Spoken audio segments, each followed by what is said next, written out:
Halo guys, dengan siapa lagi sama saya?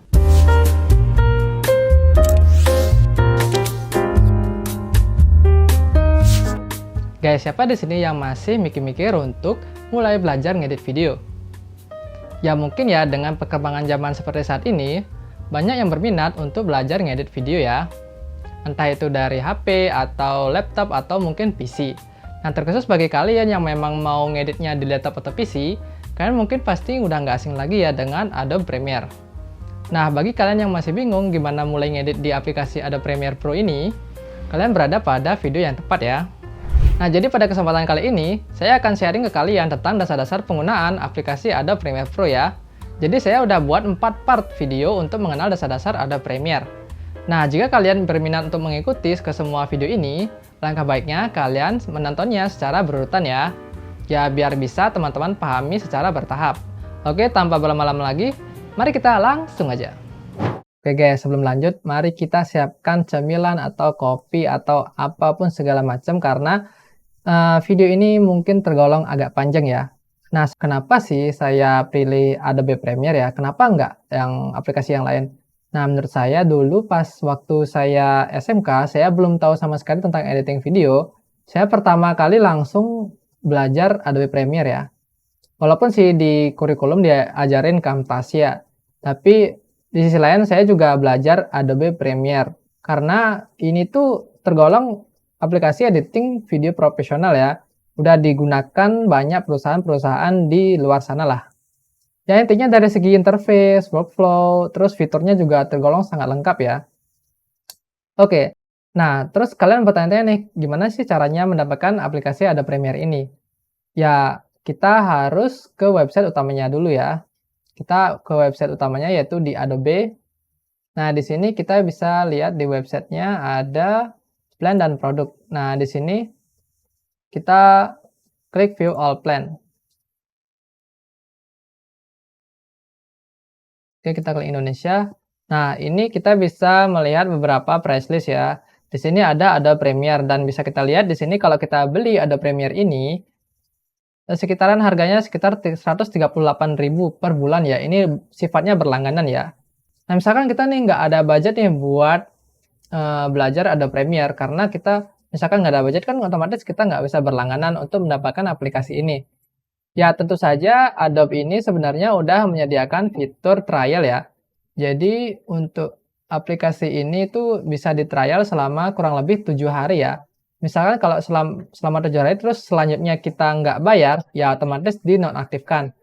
Nah, misal kita benar-benar nggak ada budget, terus masa iya kita hanya bisa belajar selama 7 hari? Ya gimana ya, untuk menguasai suatu aplikasi kan kita harus butuh pembiasaan selama berhari-hari dan berbulan-bulan ya. Nah oke, untuk itu sih sebenarnya ini udah menjadi rahasia umum ya bagi kalangan editor ya. Yang mungkin ya editor kecil-kecilan yang maksudnya project yang kecil-kecilan. Nah terus untuk mendapatkannya kita sih sebenarnya bisa pakai jalan pintas dengan cara Nah, sebenarnya ini tuh bisa dibilang ilegal ya, tapi gimana ya, susah lah diomongin. Ya, dengan untuk mendapatkannya itu ya kita bisa kunjungi kayak website kayak Kuiha, Get Into PC, Giga Purbalingga, atau Bagas31. Nah, di sana kalian bisa download aplikasi ini versi. Nah, kalau kalian benar-benar mungkin belum ada budget untuk di-spend untuk membeli aplikasi ini, kalian bisa download di sana. Dan memang sih kita harus mematikan antivirus dulu ya, baru kita bisa install. Nah, itu kan pasti beresiko, tapi ya nggak beresiko-beresiko amat sih. Karena dulu saya juga pakai aplikasi bajakan ya. Oke, cukup curhatnya. Mari kita langsung aja ke Premiere Pro ya. Oke, kita bisa langsung ke Premiere. Nah, di sini saya pakai Adobe Premiere 2022 ya. Jadi kalau kalian mau mengikuti tutorial ini, saya saranin sih pakai yang versi 2020 ke atas ya, agar bisa menyesuaikan dari tampilannya. Sebenarnya bisa sih dari Adobe CC 2015 ke atas, tapi saya rekomendasiin untuk, apalagi di tahun ini ya, tahun ini kan udah 2024. Ya, saya saranin 2022 udah oke lah ya, dengan fitur-fiturnya juga. Sebenarnya sih nggak jauh beda ya. Oke, kita buka.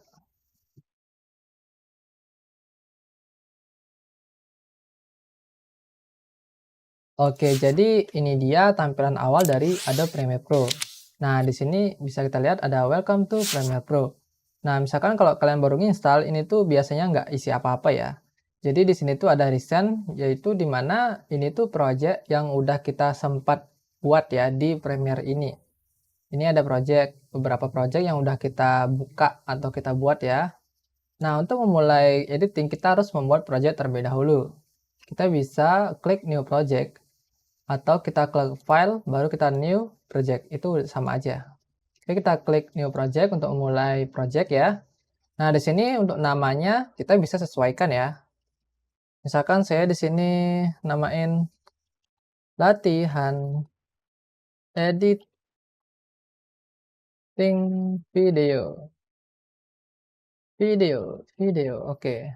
Nah, untuk di location, kita bisa atur lokasi tempat kita menyimpan projectnya ya.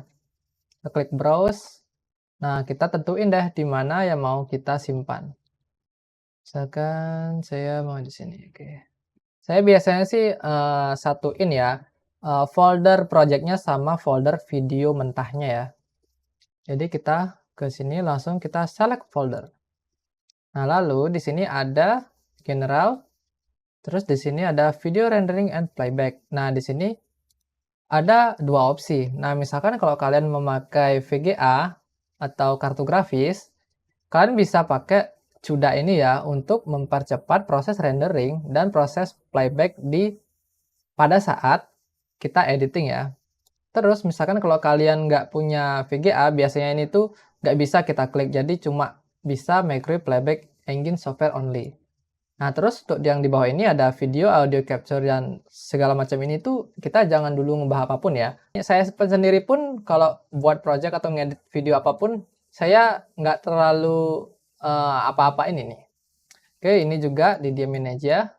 Kita klik OK. Nah, biasanya kalau kalian baru nginstal atau kalian baru ngedit, itu kalian baru nginstal biasanya tuh bakalan di tab learning ya yang ini, biasanya. Nah, di sini kan ada 4 kotak ya. Di sini ada 1, 2, 3, 4 yang gede-gede ya. Nah, ini tuh sebenarnya maksudnya tuh panel ya, bukan kotak ya. Ini ada panel source, ada program, ada project, ada timeline. Nah, untuk panel-panel ini sih nanti akan saya jelaskan sejalan dengan videonya ya. Nah, untuk memulai suatu editing, kita perlu mengimport file video kita ya. Pertama-tama, untuk cara kita ngimport yaitu kita ke file, baru kita ke import atau Ctrl I. Terus kita cari deh video yang akan kita edit. Oke, di sini saya sudah menyiapkan video yang akan saya edit. Kita bisa klik atau kita bisa Ctrl A. Misalkan kalau kita mau mengedit semua videonya ya. Nah, terus untuk di sini jangan sampai ini ikut terimport ya untuk file projectnya. Kita bisa klik open. Kita tunggu proses importnya. Nah, oke, setelah proses import, di sini ada kelihatan di pojok kanan bawah, di sini ada tulisan generating pic file. Jadi ini tuh proses di mana Adobe Premiere itu membuat cache untuk video yang udah kita import tadi ya, agar lebih lancar dalam playbacknya, dalam previewnya ya. Oke, setelah proses itu selesai, kita bisa lihatnya di sini sudah terimport. Nah, untuk memulai suatu editing, kita harus membuat suatu sequence dulu ya. Nah, apa itu sequence? Nah, satu sequence itu diibaratkan kayak suatu kotak, suatu wadah. Di dalam wadah itu ada video-video yang tersusun rapi sesuai dengan kemauan kita. Itu jadi satu kesatuan video ya. Jadi dalam sequence itu ada scene-scene atau shoot-shoot video yang kita akan edit. Nah, untuk membuat sequence, kita bisa ke panel project, terus kita ke pojok kanan bawah. Di sini ada logo kayak kertas dibuka dikit itu ya. Itu namanya new item, terus kita klik. Di sini ada sequence. Nah, di sini kan ada banyak preset nih. Ada RRI apa dah ini. Kalian pasti bingung ya, di sini tuh apa maksudnya ini ya. Mungkin ya. Pertama-tama kita langsung aja ke setting ya. Nah, di sini langsung kita di editing mode-nya tuh kita pakai custom ya. Karena ini kita mau buat sequence sesuai dengan kebutuhan kita. Nah, terus di time base-nya ini maksudnya frame per second-nya. Misalkan kalau kalian mau 25 fps atau 30 fps atau 50 fps, 60. Kalian bisa setting di sini untuk bagaimana output video kita nanti. Klik di sini terus kita atur 25 fps karena saya maunya 25 fps ya. Nah, di sini ada frame size. Nah, ini tuh karena saya syutingnya tuh full HD atau 1080p. Nah, saya setting 1920 untuk horizontal dan 1080 untuk vertikal. Nah, misal kalian syutingnya tuh untuk 2K atau 4K, yaitu bisa disesuaikan dengan kebutuhan kalian ya. Untuk ukuran pastinya, kalian bisa cek kok di Google untuk ukuran 2K itu berapa, ukuran 4K itu berapa. Terus kita tinggal import aja ukurannya di sini. Nah, terus untuk pixel aspect ratio, kita biasanya sih pakai square pixel 1.0 ya. Karena ini tuh udah kayak video standar apapun itu udah pakai ini. Saya sendiri selalu pakai ini, nggak pernah gonta-ganti. Tapi misal kalian mungkin ngedit video untuk TV atau untuk film bioskop itu mungkin beda ya. Tapi untuk standarnya, untuk video-video pada umumnya, biasanya pakai square pixel 1.0. Nah, untuk di fields, kita diamkan di no fields progressive scan. Terus di display format, kita tetepin aja di 25 fps sebagai time code. Maksudnya itu, misalkan setiap 25 fps di timeline, itu bakalan terbaca 1 detik. Oke, untuk working color space, kita tetap pakai Rec 709. Ini tuh udah menjadi standar color space ya, biasanya ya. Oke, untuk di audio, sample rate-nya itu pakai tetepin juga 48 kHz. Dan display format tetap audio sample. Dan di bawahnya ini semua di skip aja dan didiamkan aja ya. Nah, misal nih, kita kan udah setting tadi dari editing mode, time base. Misal kalian next time itu mau pakai settingan ini lagi. Kalian misalkan malas nih untuk nyeting kembali. Kita bisa save settingan ini sebagai preset ya. Kita bisa lihat di sini ada save preset. Kita klik save preset, baru kita namain. Misalkan ini namanya 1080p dengan settingan 25 fps. Oke. Kita klik OK. Nah, kita bisa lihat di sini. Di sini udah ada 1080p 25 fps. Misalkan anggap kita cancel aja lah di sini. Terus kita mau buat lagi. Nah, kita langsung ke sini ke custom di foldernya di sequence preset. Lalu kita klik ini. Lalu kita tinggal ganti namanya aja. Misalkan kita mau namain sequence kita latihan buat video. Anggap seperti itu. Baru kita klik OK. Nah, di sini sequence udah dibuat. Nah, setelah sequence dibuat, kita bisa nih import video kita ke sequence kita untuk kita susun nanti. Nah, untuk melakukannya kita bisa dengan dua cara, yaitu dengan melakukan drag and drop dari video ini misalkan. Kita drag and drop aja ke sini. Langsung. Nah, di sini ada clip mismatch warning. Kenapa begitu? Karena video kita sama sequence kita itu berbeda settingannya ya. Karena di video ini sih saya setting 100 fps. Dan di sequence saya ini, saya setting tadi 25 fps. Nah, misalkan kalau kita klik change sequence setting, maka yang terjadi adalah sequence kita akan berubah sesuai dengan settingan dari kamera kita. Ini menjadi 100 fps. Oke, misalkan kita mau ubah lagi bisa. Ini langsung ke sini, langsung kita klik OK. Tapi, kalau next time kita bisa klik keep existing setting ya. Kita delete dulu ini, kita Ctrl Z aja.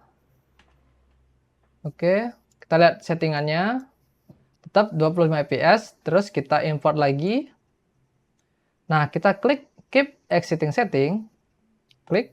Nah, di sini coba kita lihat settingan sequence kita. Dan ini masih tetap ya, sama settingannya sesuai dengan kita setting di awal tadi.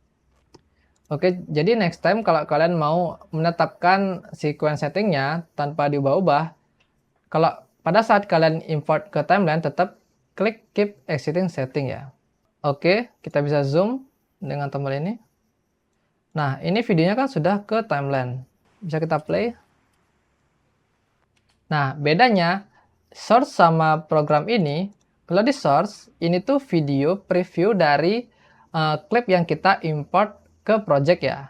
Jadi dengan cara misalkan di sini klik 2 kali. Nah, langsung terlihat di source.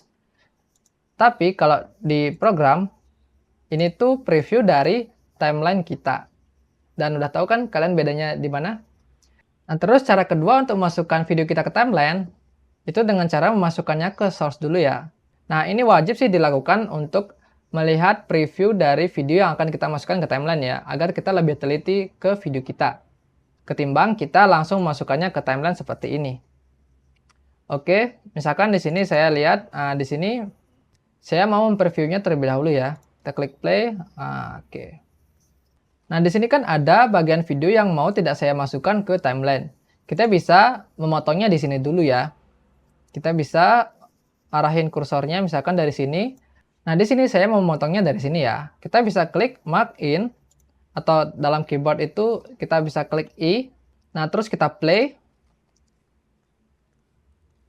Oke, stop. Nah, kita mau memotongnya ini untuk bagian akhirnya ya. Jadi kita bisa memotongnya. Ini kita bisa klik mark out. Atau dalam keyboard kita bisa klik O ya. Saya coba kita ubah O. Oke, mau kan? Oke, nah di sini kan ada dua logo nih. Ada drag video only sama drag audio only. Maksudnya kalau dari artinya juga kita udah tahu, kalau ini kan kita mendrag videonya aja. Jadi kalau kita drag terus bawa kita ke timeline, maka yang masuk hanya videonya aja tanpa audionya. Terus kalau kita drag audio only, maka yang masuk adalah audionya aja. Oke, kurang lebih segitu ya.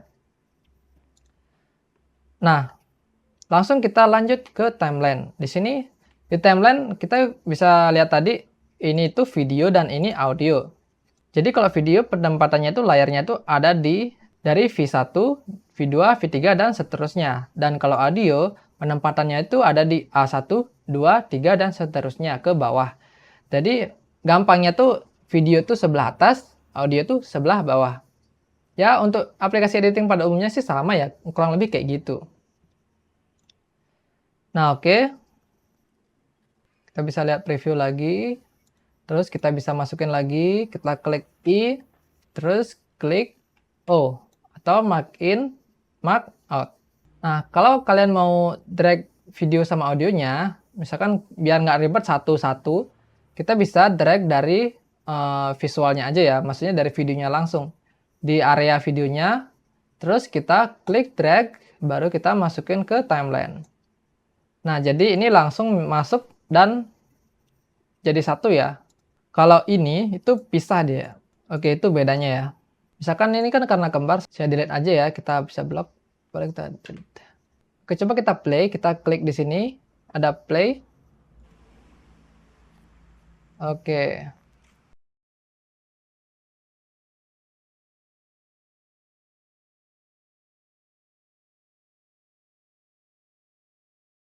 Nah, anggap seperti itu. Nah, misal kita mau memasukkan musik ya, karena biar videonya nggak bosan, kita mau masukin musik, kita juga bisa import audionya juga ya. Kita bisa klik file, baru kita klik import, baru kita cari audionya. Nah, di sini sih sebenarnya audionya dalam bentuk video ya, karena saya nyarinya di YouTube. Oke, kita bisa import, open. Kita klik dua kali. Nah, terus kita bisa lihat di sini diklik ininya, biar diklik aja ya, jangan di drag tapi diklik. Biar kelihatan spektrum audionya, karena kita hanya mau fokus ke audionya aja. Oke, kita bisa zoom. Oke, terus kita bisa scroll. Oke, kita bisa scroll atau drag tombol ini ya. Langsung kita preview.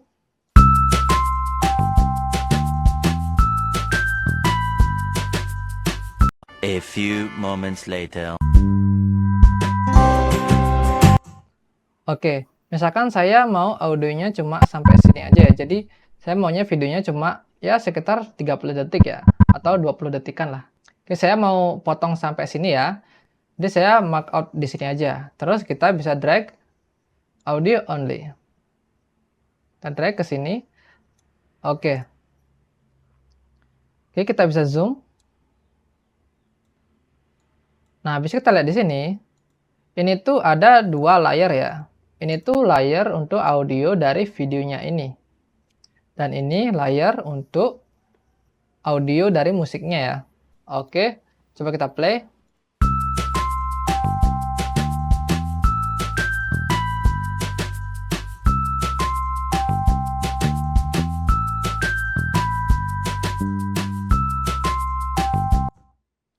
Nah, bisa kalian rasakan tadi kalau videonya tuh nggak sesuai dengan beat dari musiknya ya.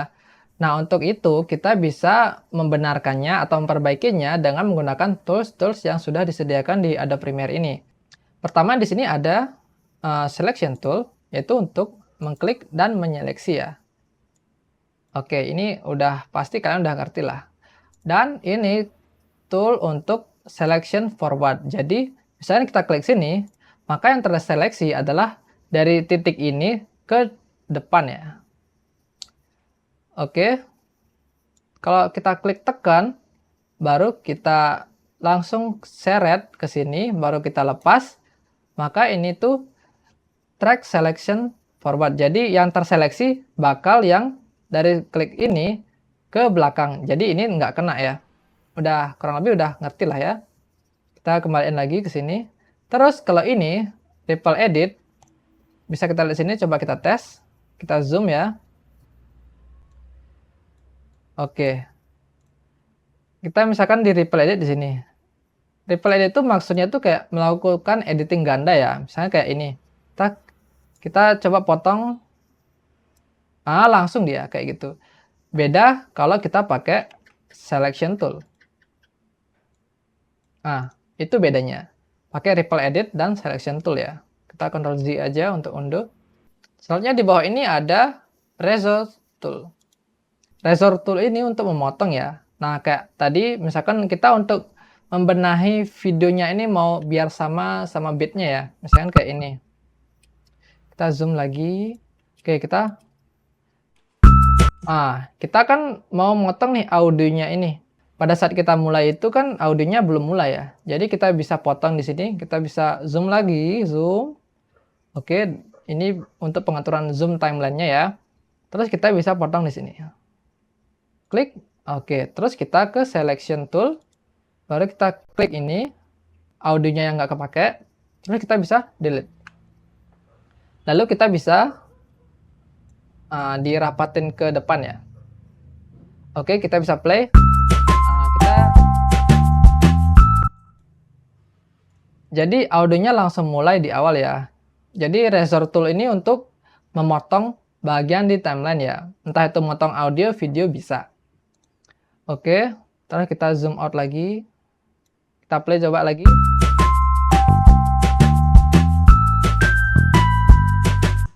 Nah, ini kan masih belum sesuai beat. Nah, sekarang kita tinggal sesuaiin sama beat sekarang dengan menggunakan razor tool ini. Dengan cara misalkan kita play. Kita pause di mana beatnya berpindah. Lalu kita bisa potong. Kita potong pakai razor tool. Potong. Kita klik pakai selection tool dan kita klik lalu delete. Lalu kita bisa rapatin lagi. Terus kita play lagi. Pause. Nah, ini udah perpindahan beat. Kita bisa potong lagi. Kita potong, baru kita selection tool, baru kita delete. Kita rapatin lagi. Oke. Coba kita play.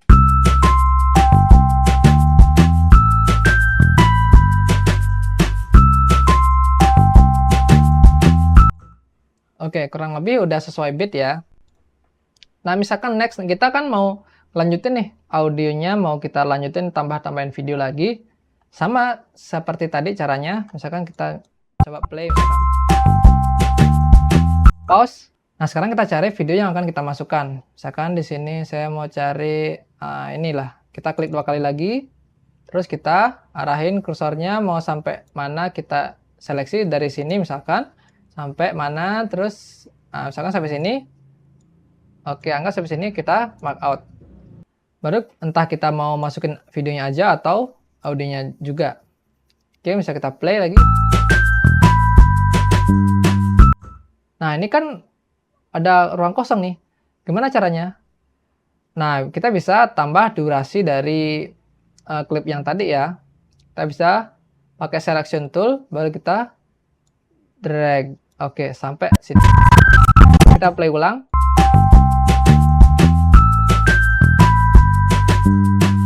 Oke, kita bisa lanjut lagi cari videonya. Terus kita klik 2 kali. Oke.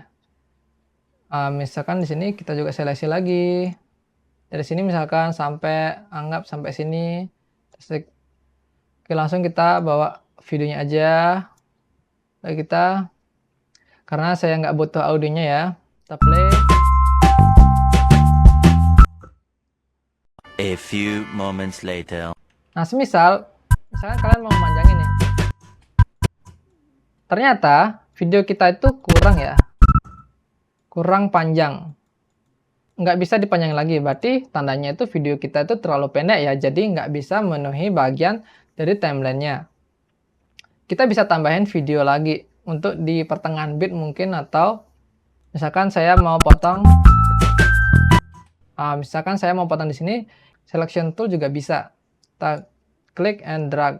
Oke.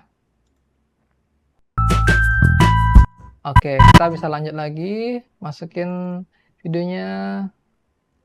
Misalkan ini mark in, mark out lagi, masukin lagi. Oke, di sini bitnya. Oke, untuk melihat bitnya kita bisa gampang kok dengan melihat dari audionya aja. Misalkan di sini kita ada tampilan audio di sini. Di sini kan otomatis ini kayak ada kayak perpindahan bit itu kayak ada suatu gejolak di sini ya. Untuk ngezoomnya kita bisa zoom. Terus di sini juga kita bisa zoom.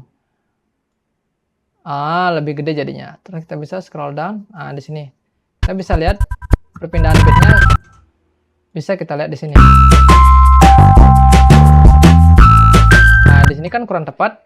Kita bisa pakai ini. Oke, langsung kita geser. Terus kita scroll lagi, baru kita bisa benerin. Oke. Kita Alt scroll untuk zoom out.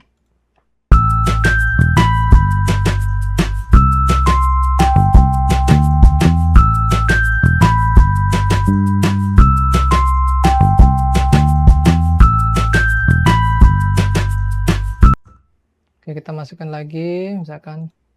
A few minutes later. Oke, kita bisa lanjut ke pembahasan toolsnya ya. Setelah resort tool ada slip tool. Nah, slip tool ini fungsinya untuk apa? Misalkan di sini, dari sini. Saya kan maunya kan ini biar titik ini, video ini biar ada di depan ini. Yaitu dengan menggunakan slip tool ini. Kita klik, drag, sampai ke video yang kita inginkan. Nah, bisa kita lihat di previewnya. Oke, lepas. Sudah jadi. Before di sini, after di sini. Itu fungsi dari slip tool ya. Coba kita play. Udah sesuai. Oke, lanjut ada pen tool. Sebenarnya pen tool ini fungsinya untuk membuat suatu bentuk ya. Misalkan kalau saya klik pen tool terus kita buat di bagian program ini, kita klik. Nah, terbentuklah suatu grafik kotak ya. Ini bisa dibilang kotak. Terus di sini di timeline langsung ditambahkan suatu layar grafik. Oke, jadi kurang lebih itulah fungsi dari pen tool. Oke, kita bisa hapus. Terus di rectangle tool juga sama. Ini tuh bisa dipakai untuk buat kotak. Terus kalau kita klik tekan, kita ellipse tool buat buletan. Terus kita tekan lagi, kita polygon tool.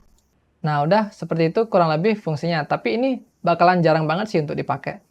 Jadi kita bisa delete aja dulu. Oke, terus ada hand tool. Hand tool ini digunakan untuk menggeser-geser timelinenya ya. Misalkan kita klik, drag, udah bisa digeser-geser. Terus kita klik tekan, ada zoom tool. Kita bisa ngezoom timelinenya. Bisa sih dengan cara tanpa memakai ini juga bisa. Kita dengan menggunakan toggle ini ya. Udah saya praktekkan dari tadi. Bisa kita zoom out dan zoom in. Oke. Dan juga bisa kita pakai scroll plus Alt ya. Kita Alt dulu baru scroll. Bisa untuk melakukan zoom ya. Zoom in, zoom out. Oke. Lanjut kita ada type tool. Type tool ini ya digunakan untuk membuat teks ya. Misalkan anggap di sini saya di bagian akhir saya mau menambahkan suatu teks untuk mengisi bagian kosong ini ya. Oke, klik tab tool, baru kita ke bagian program ini, terus kita klik aja, nah, langsung muncul. Misalkan kita klik sepeda, anggap seperti itu, baru. Nah, gimana nih untuk men-setting teks ini? Saya kan maunya fontnya beda atau warnanya beda. Nah, untuk itu kita klik selection tool dulu. Nah, terus kita klik ini. Terus kita langsung ke window. Baru ke essential graphic. Oke, nah di sini kita ada tab baru, ada panel baru. Baru kita klik ke edit. Nah, di sini kita bisa edit posisi, kita bisa ngedit stylenya, kita bisa ngedit fontnya dan segala macam. Ini silakan kalian kreasikan sesuai dengan kebutuhan kalian ya. Misalkan saya mau ubah font, dan klik ini, kurang. Misalkan fontnya apa ya? Yang oke, anggap yang ini. Anggap yang ini. Oke. Terus saya mau ubah justify-nya, terus ini ubah posisinya, ubah ukurannya, posisinya. Oke, ini. Ini bisa kalian coba-coba dah sendiri. Oke, misalkan saya sudah seginilah kurang lebih. Kita bisa potong. Coba kita play dari awal ya. Kita bisa klik ini untuk go home. Jadi kalau kita klik ini, kita bisa langsung ke durasi yang paling awal. Kita bisa play.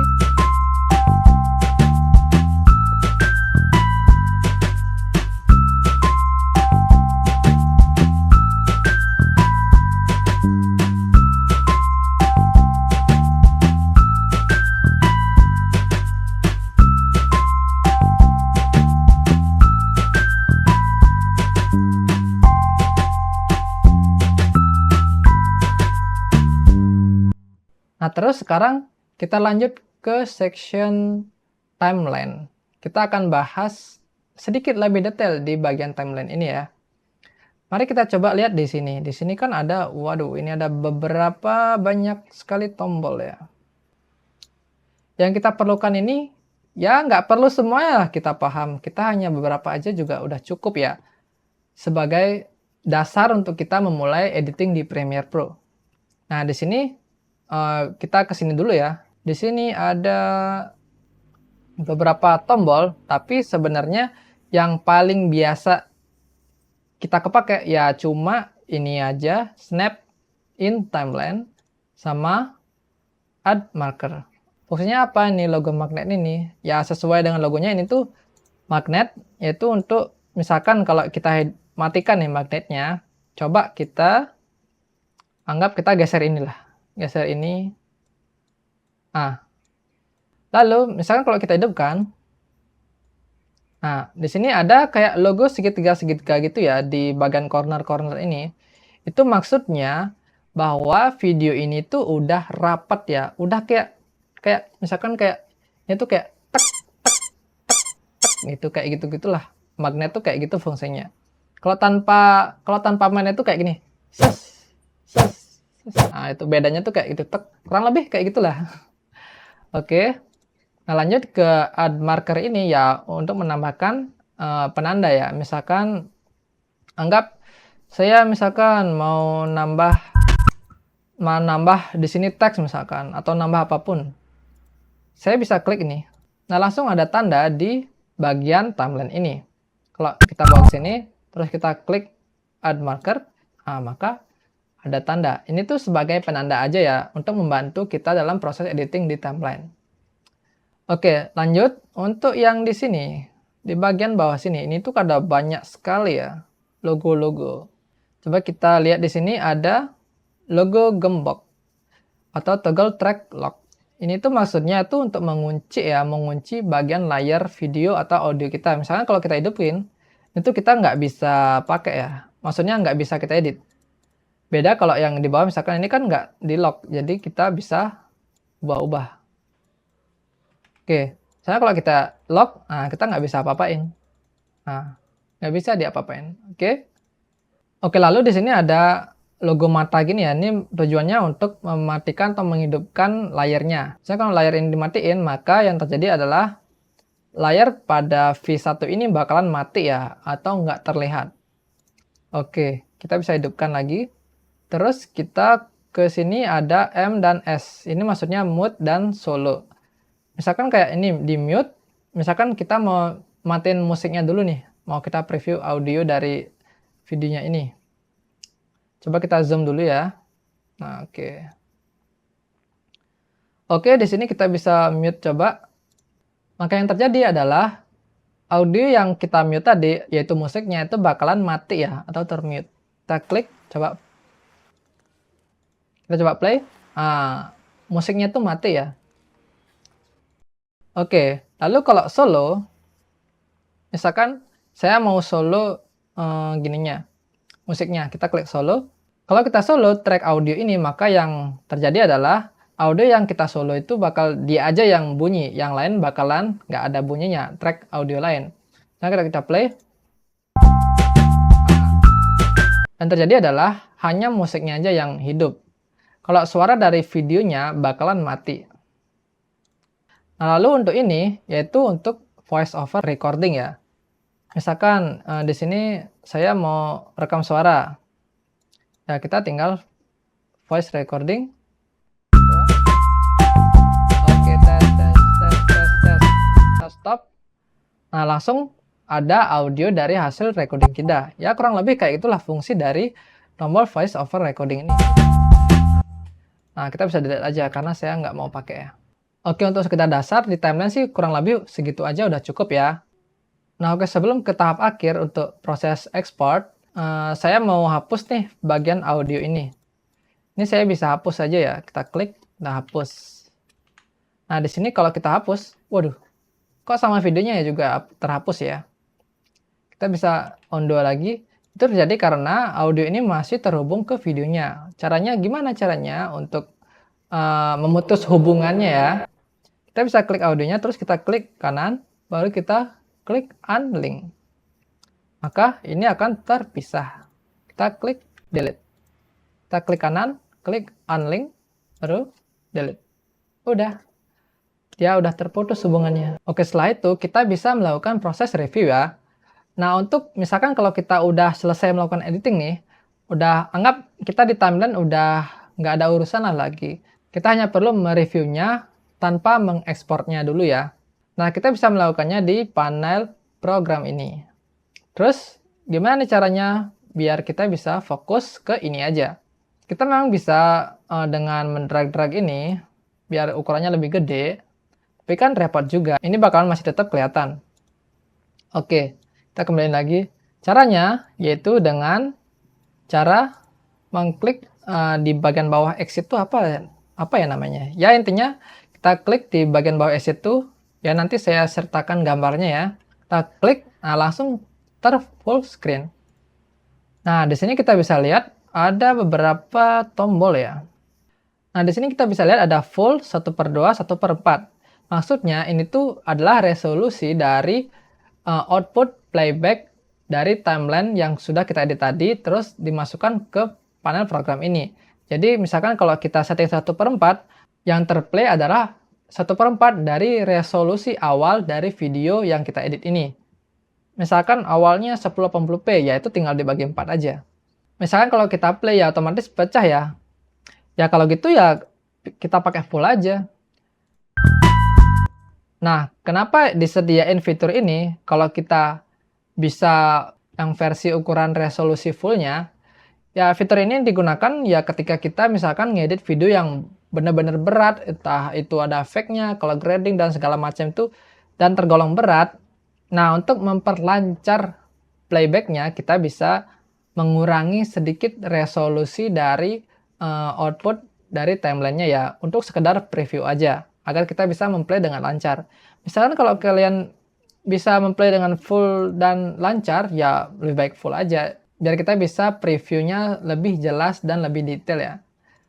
Nah, untuk mempreviewnya lebih detail lagi dan lebih full screen lagi, kita bisa menggunakan tombol Ctrl plus tombol yang tadi kita pakai ya.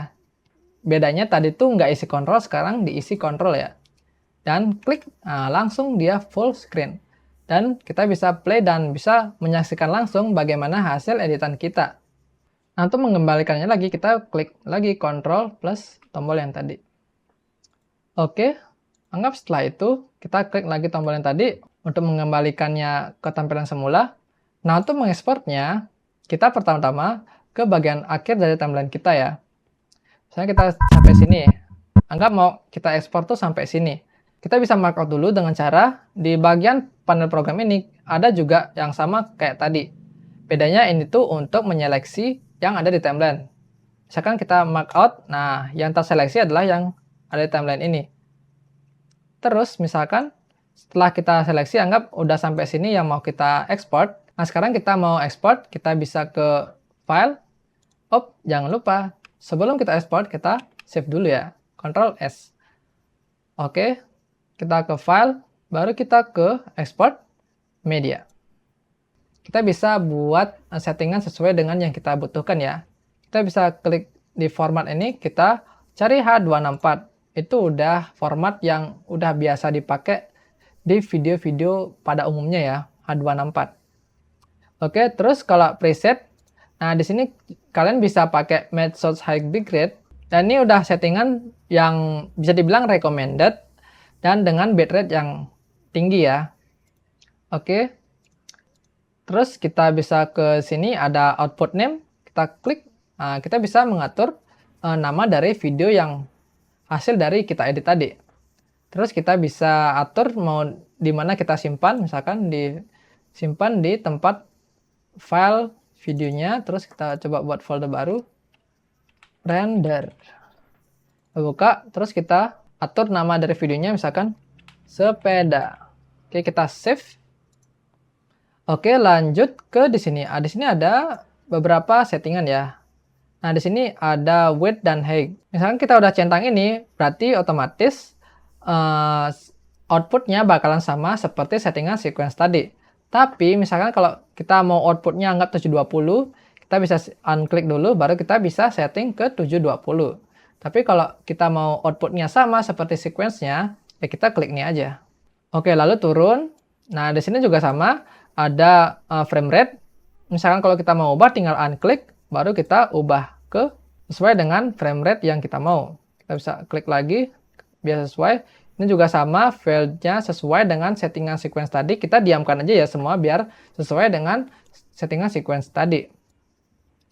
Terus kita bisa klik render at maximum depth. Ini tuh biar lebih tinggi ya kualitasnya ya. Terus kita bisa bawah lagi, encoding setting tuh kita diamin aja. Kita pakai main, terus ini 4,1 kita diamin aja. Oke, ini juga di HDR-nya nih kita diamin aja. Ini jangan dicentang ya. Oke, lalu untuk di sini juga nggak ada settingan apapun lagi. Terus untuk di sini bitrate-nya. Nah, di sini ada bitrate setting. Nah, apa itu bitrate? Mungkin kita bisa bahas tentang bitrate ini di video yang akan datang. Nah, tapi secara simpelnya bitrate itu kayak kualitas dari video yang akan kita ekspor ya. Misalkan kalau semakin kecil ya semakin pecah gitu videonya. Kalau semakin tinggi ya semakin padat dan tajam ya. Oke, kita setting biasanya rata-rata untuk video standar itu bitrate-nya dari 8 sampai 15 itu udah bagus lah. Paling saya setting tetepin aja 10. Oke, lalu kita langsung ke sini aja ya. Ke use maximum render quality kita centang. Baru sisanya nggak usah diapa-apain. Baru lanjut ke audio. Di sini kita klik AAC. Terus kodeknya juga AAC juga sama. Terus ini juga didiamin di 48 kHz stereo. Terus di bitrate-nya juga sama seperti tadi ya. Semakin tinggi semakin bagus. Nah, kita setting di middle aja di 320 udah bagus kok. Lanjut kita ke export. Kita tunggu deh proses ekspornya. A few inches later.